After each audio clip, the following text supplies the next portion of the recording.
Bonjour à tous, bienvenue dans l'actualité de ce mercredi 9 juin. Au sommaire donc de cette journée semaine fraîche attitude, nous revenons donc pour parler fruits et légumes dans notre région avec cette semaine qui se poursuivra jusqu'au 13 juin. On parlera aussi don du sang avec la journée de collecte nationale à venir elle le 14 juin et nous évoquerons également l'annonce du cartel du 3e trophée Vin des Sables à Saint-Laurent-des-Gouzes et on commence tout de suite donc avec la semaine fraîche attitude qui se poursuit jusqu'au 13 juin sous l'égide du ministère de l'Alimentation, de l'Agriculture et de la Pêche. 25 000 événements sont organisés partout en France. Au programme découverte de l'univers coloré des fruits et légumes frais anime ce mercredi place Saint-Charles, stand de jeux, dégustation, menu fraîcheur ou encore défis sportifs s'afficher au menu des réjouissances. Olivier Michel. N'y voyez aucun rapprochement avec le président de région, la fraîche attitude est une opération nationale du ministère de l'Alimentation, de l'Agriculture et de la Pêche, visant à faire découvrir aux plus jeunes l'univers coloré et savoureux des fruits et légumes frais.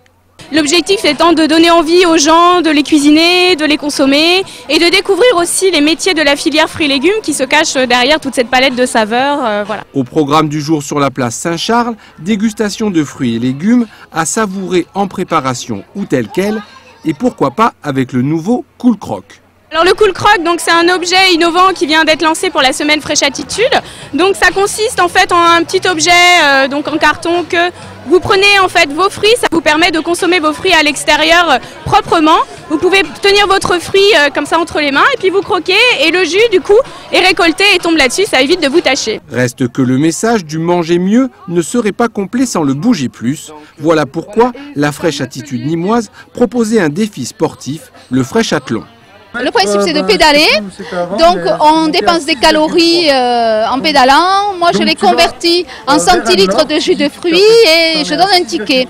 Ce soir en fin de journée, chaque personne qui aura pédalé pourra venir boire et partager le pot de l'amitié avec le nombre de centilitres qu'ils auront pédalé le matin ou dans la journée.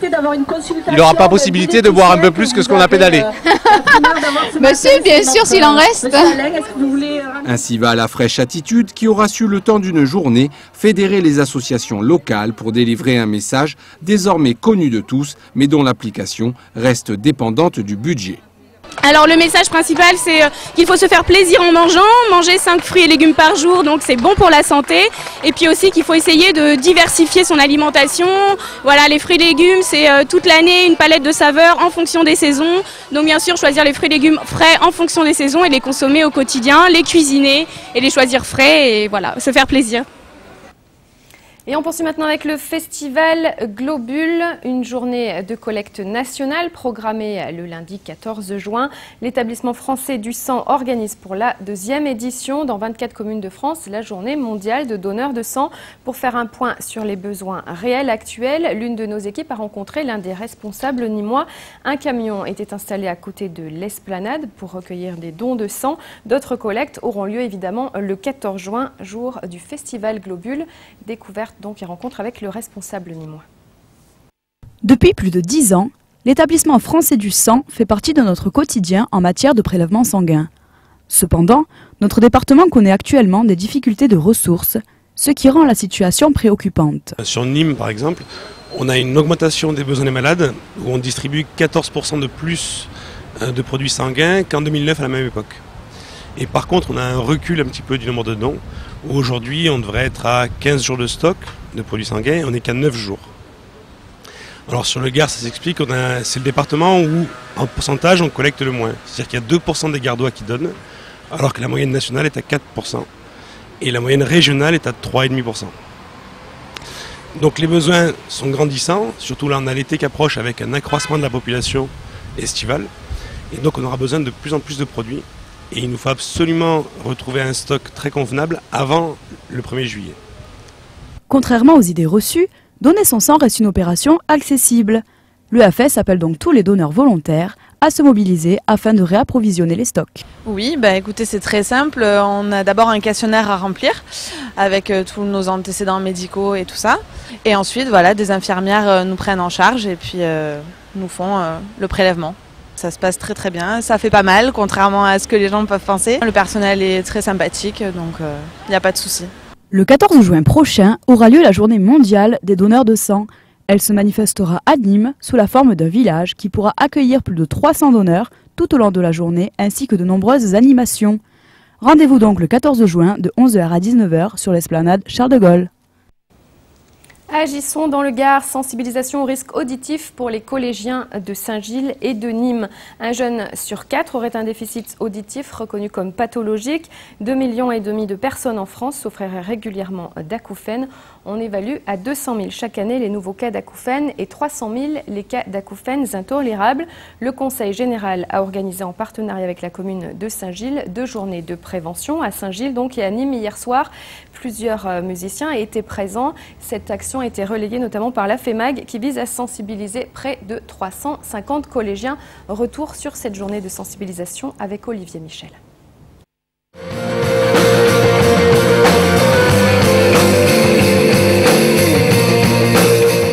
Quoi de mieux que quelques décibels pour sensibiliser les jeunes sur les risques auditifs? Tel est le parti pris d'Agissons, une association nationale qui, aidée localement par la FEMAG et le Conseil général, a organisé une action de prévention en direction des collégiens.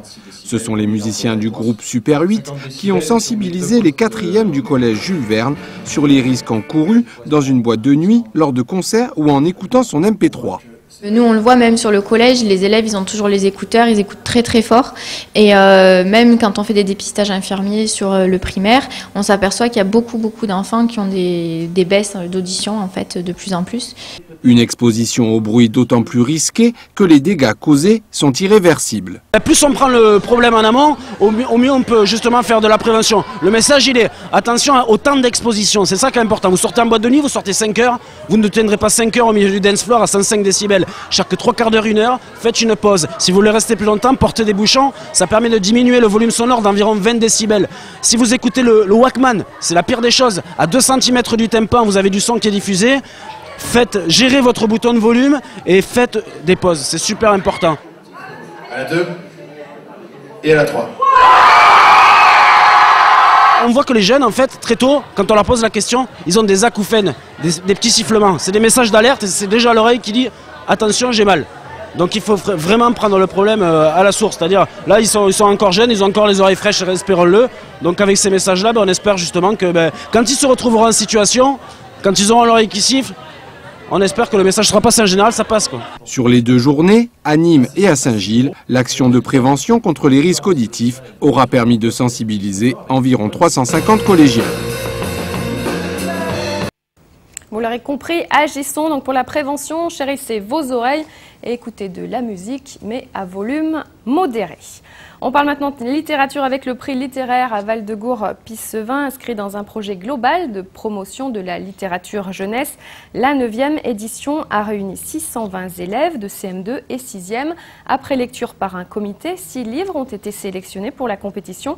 Les élèves se sont retrouvés pour analyser et évaluer les ouvrages et ont choisi leur roman préféré.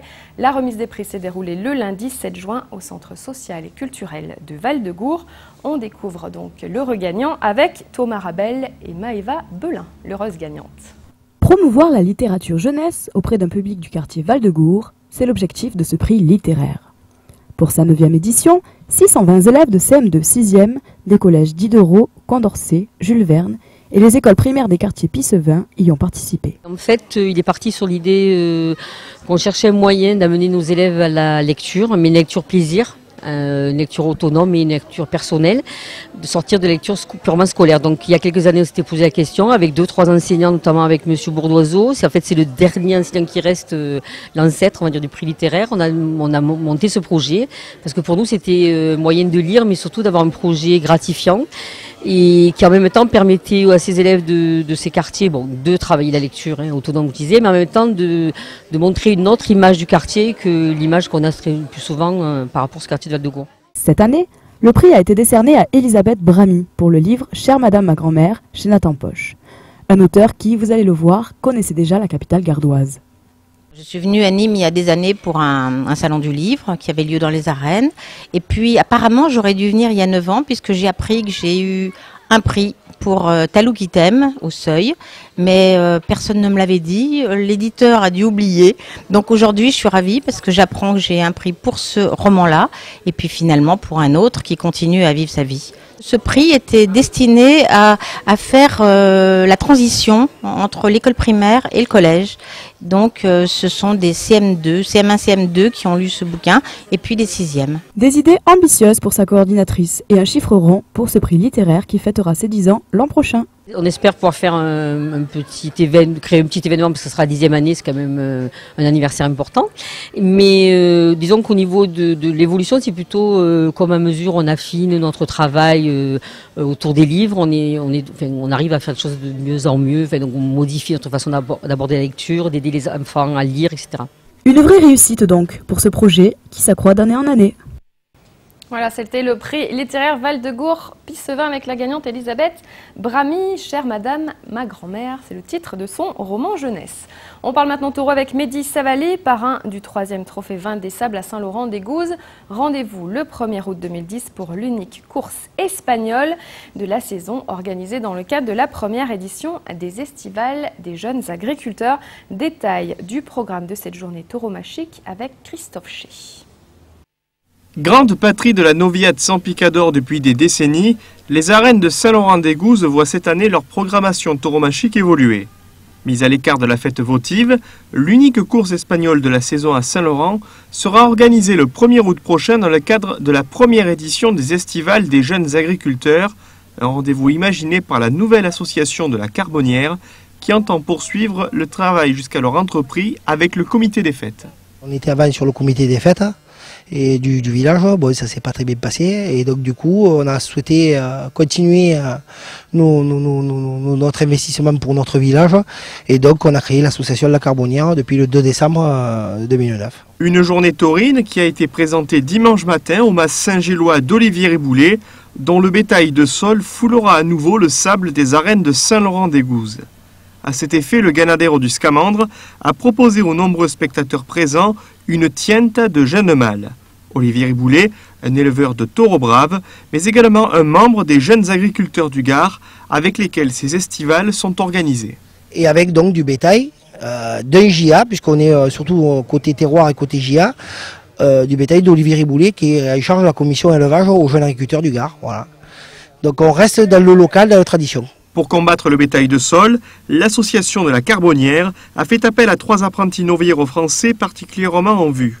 L'élève du centre de tauromachie de Nîmes, Alejandro Rubio, vainqueur de l'édition 2009 de Graines de Torero, le biterrois Sofianito, ainsi que l'Arlésien Matteo Julian, anciennement formé au CTN.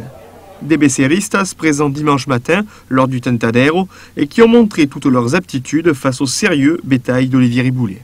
Résolument ouverte à toutes les formes de tauromachie, avec une programmation de courses camarguaises à matinée et un encière de Simbero à la mi-journée, ces estivales verront également la tenue d'un marché du terroir. Les jeunes agriculteurs du Gard souhaitant profiter de cet événement tauromachique pour rappeler la saisonnalité des produits qu'ils proposent aux aficionados consommateurs. On veut remettre le goût de saison de chaque fruit, de chaque légume, pour expliquer aux gens que c'est bien à cette période-là qu'il y a chaque produit qui arrive. De la pomme de terre de maintenant jusqu'à la fin août, de la carotte actuellement, du melon actuellement aussi jusqu'à la fin août. Donc tous les produits, il y a bien une saisonnalité qui arrive pour chaque produit. Donc c'est ce qu'on veut expliquer, c'est pas normalement on n'a pas du produit toute l'année. Ancrage des traditions taurines et réaffirmation des produits de saison, Afition et agriculture croiseront avec bonheur leur trajectoire sur la piste de Saint-Laurent-des-Gouzes et sous la bienveillance du clocher du village, premier spectateur des courses de taureaux en terre de Camargue. 3e trophée Vin des Sables, rendez-vous le dimanche 1er août à Saint-Laurent-des-Gouzes. Et on termine maintenant avec le portrait d'entreprise. Cette semaine, on s'intéresse au vélo avec l'entreprise Cycle Passieux. Pour l'anecdote, l'équipe s'occupe entre autres de l'entretien du vélo d'Alain Prost. Après la Formule 1, le vélo Passieux, découverte à bicyclette avec Nicolas Pinchino à Nîmes. Télémiroir avec Arrêt Gagnant, les atouts-maîtres de Nîmes Métropole pour entreprendre, vous présente ce programme.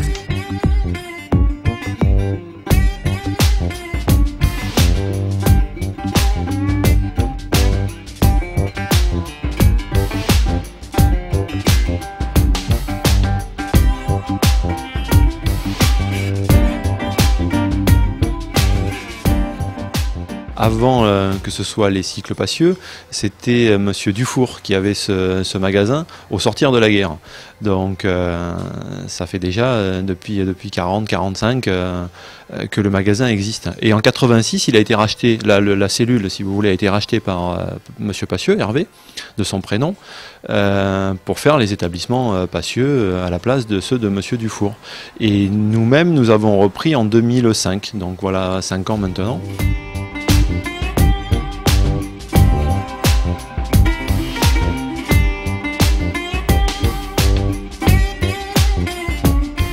Alors on a une spécificité qui fait qu'on est plus orienté vers le vélo quand même haut de gamme, le vélo des gens qui font régulièrement du vélo et qui se régalent avec et qui donc investissent dans du beau matériel parce que c'est vraiment leur passion.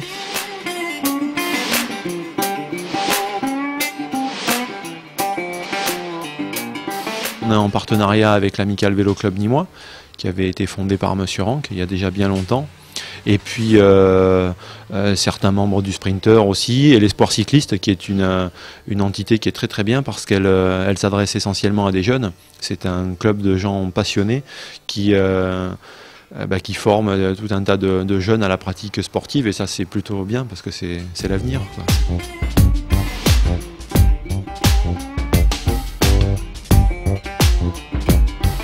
C'est une activité de plaisir et de passion. Donc tous les gens qui rentrent dans le magasin viennent pour se faire plaisir, viennent parce qu'ils sont contents de faire du vélo. Et nous, on est juste là pour essayer de les satisfaire au mieux et qui continuent dans leur passion avec un grand plaisir, quoi. Voilà. Notamment Alain Prost aussi qui fait régler ses vélos chez vous. Oui, tout à fait, qui les fait régler, qui les achète aussi. Voilà, il est fidèle parmi les fidèles, donc c'est bien.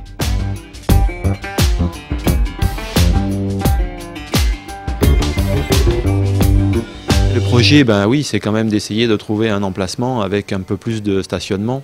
Il faut effectivement y songer, ouais. Il faut effectivement y songer. Pour l'instant, c'est encore un projet, mais je pense qu'à terme, il faudra bien le faire. Ça sera un passage plus ou moins obligé.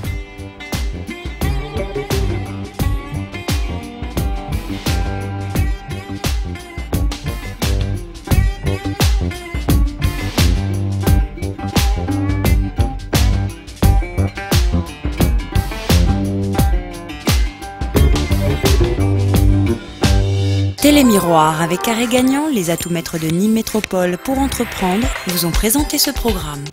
Voilà, cycle Passieux vélo haut de gamme pour passionnés. Vous pourrez arpenter les Cévennes, la Garrigue ou encore, pourquoi pas, monter le Mont Ventoux avec ces jolis vélos. Votre soirée à venir sur Télémiroir, Suivre l'étoile, votre hebdo ciné avec la sortie d'un film tourné en partie à Nîmes et à Uzès, Les meilleurs amis du monde avec notamment Marc Lavoine et Léa Drucker en tête d'affiche. L'annonce également de la rencontre à venir avec Anémone et Franck Félizon pour Les amours secrètes. Ce sera une avant-première, enfin pas une avant-première parce que le film sort ce mercredi, mais une rencontre avec une partie de l'équipe du film vendredi 11 au Kinépolis, donc pour Les amours secrètes, et également une projection inattendue au Kinépolis, la projection de la première rencontre de l'équipe de France pour la Coupe du Monde de football, France-Uruguay sur grand écran au cinéma Kinépolis. Voilà en gros l'essentiel de l'actu ciné de ce mercredi à découvrir tout de suite après.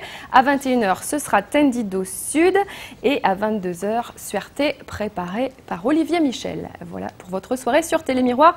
Bonne soirée à tous. On se retrouve dès demain pour le direct et les aléas du direct sortie week-end présenté par Frédéric Siller.